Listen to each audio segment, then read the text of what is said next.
pasok sa bawat kabataan ng aming simbahang ito, Panginoon, na bagamat ang mundo ay magulo, Panginoon, ay matuto silang i-fix nila yung kanilang mga mata sa iyo, Panginoon. Matuto silang magtiwala tanging sa iyo lamang at ibigay nila, Panginoon, sa iyo ang kanilang mga buhay. Lord, amin pong hinihiling na ikaw ang patuloy na magpala sa kanila sa anumang mga hakbang na kanilang ginagawa. Ilayo mo sila sa anumang distraction na kayang ibigay ng mundo, Panginoon.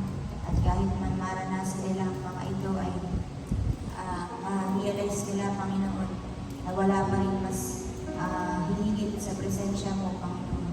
Walang mas hihigit sa pagmamahal na kaya mong iparana sa kanila kaysa sa mga bagay na kayang i-offer ng mundong ito para sa kanilang Panginoon.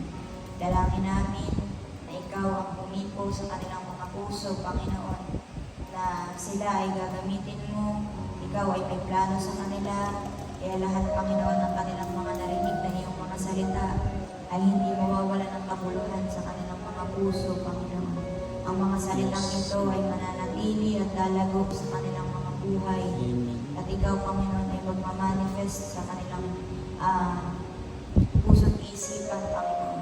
Patuloy mong ihiwalay ang mga kabataan sa gawain ng mundo, Panginoon. Yes. Sa mga bagay na hindi kaaya-aya sa iyong paningin, Panginoon Jesus. Dalangin namin na ikaw ang mag-cover, Panginoon, ng iyong banal na dugo sa bawat isa, Panginoon, sa mga kabataan na iyong pinili at inakwent, Panginoon. At Lord, tulungan mo kami na maging asin at ilaw, Panginoon, kung saan mo man kami dinalang paaralan, kung saan mo man kami, Panginoon, dinalang lugar, kami, Panginoon, ay hindi mahihiya na ipagsabi ang kabutihang ginawa mo sa aming mga buhay. Ang salvation na aming natanggap ay hindi namin ikakayang ibahagi, Panginoon. Na sa gayon ay maraming mga kabataan din ang siyang kikilala sa iyo. Maraming mga kabataan na paghahaniin ka sa kanilang mga buhay, Panginoon. At hindi sila makikinayang, Panginoon. Hindi sila mag-aalala na ibigay yung buhay nila sa iyo, Panginoon. Dahil ang buhay na nasa iyo ay buhay na kaaya-aya at kasiya-siya, Panginoon.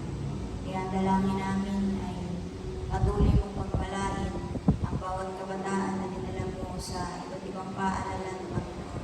Yung mga waywag na meron kami mga campus ministry, dalangin namin ikaw ang pumilo sa mga paaralan ng iyon, sa Lobesay, Panginoon, sa